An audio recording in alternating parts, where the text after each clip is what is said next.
শারীরিক অসুস্থতার কারণ দেখিয়ে পার্বত্য চট্টগ্রাম বিষয়ক মন্ত্রীর পদ থেকে দীপেন দেওয়ানের পদত্যাগ একদিকে অবাক, অন্যদিকে হতাশ প্রকাশ করেছেন রাঙামাটির বিএনপি নেতাকর্মীরা। ১ জুন সোমবার পদত্যাগের খবর ছড়িয়ে পড়লে জেলা বিএনপি কার্যালয়ের সামনে জড়ো হয়ে তারা এ প্রতিক্রিয়া জানান। পার্বত্য মন্ত্রীর পদত্যাগের বিষয়টি আমি কেন রাঙ্গামাটি পার্বত্য চট্টগ্রামে কোনো জনগণই ভালোভাবে নিতে পারে না। অসুস্থতার কারণে পদত্যাগ করেন। বিগত সময়ে উনি যখন 9 মাস 31 দফা রাষ্ট্র মেরামতের কর্মসূচি 19 দফা কর্মসূচি বাস্তবায়নের জন্য সারা রাঙ্গামাটিতে ঘুরে বেরিয়েছেন। এমনকি উনি মন্ত্রী হওয়ার পরও রাঙ্গামাটি, খাগড়াছড়ি, বান্দরবনের বিভিন্ন এলাকায় ঘুরে বেরিয়েছেন। তখন ওনার পদত্যাগের মতো কোনো কারণ এবং শারীরিক অবস্থার কথা আমরা জানি না, আমরা হতবাক হয়েছি। কিন্তু এখন ওনাকে জোর করে পার্বত্য চট্টগ্রামের স্বার্থের বিরুদ্ধে এবং আমাদের চিন্তা চেতনার বিরুদ্ধে, ওনার চিন্তা চেতনার বিরুদ্ধে ওনাকে জোর করে যদি কেউ পদত্যাগে বাধ্য করে, এটার জন্য জনগণ ভালোভাবে নেবে না।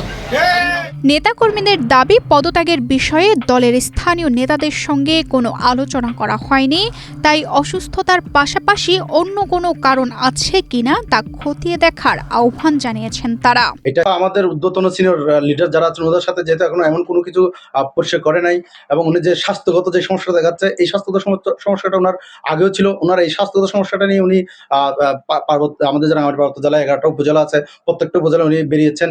তো তখন থেকে এখন অনেকটা ওনার স্বাস্থ্যটা ভালো বলে আমরা মনে করি। তো এখানে এখন আমাদের অপেক্ষা করতে হবে, এখানে আরো কোনো কিছু না কোনো কিছু হেতু হয়তো থাকতে পারে।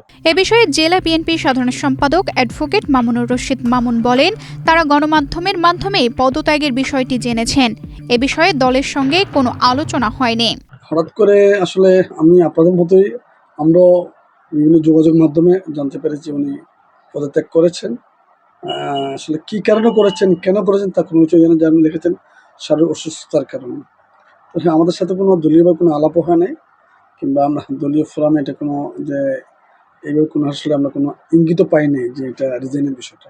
কিন্তু হঠাৎ পার্বত্য চট্টগ্রাম বিষয়ক মন্ত্রণালয়ের মন্ত্রী অ্যাডভোকেট দীপেন দেওয়ানের পদত্যাগের কথা ছড়িয়ে পড়লে হতাশার গ্লানি নেমে আসে স্থানীয় নেতাকর্মীদের মাঝে। আজকে যে পদত্যাগের মতো যে ঘটনাটা আমরা জানতে পারলাম, এই নিয়ে আমরা মাননীয় মন্ত্রীর সাথে কথা বলার চেষ্টা করেছি, কিন্তু ওনার কাছ থেকে আমরা সাথে যোগাযোগ করতে পারিনি।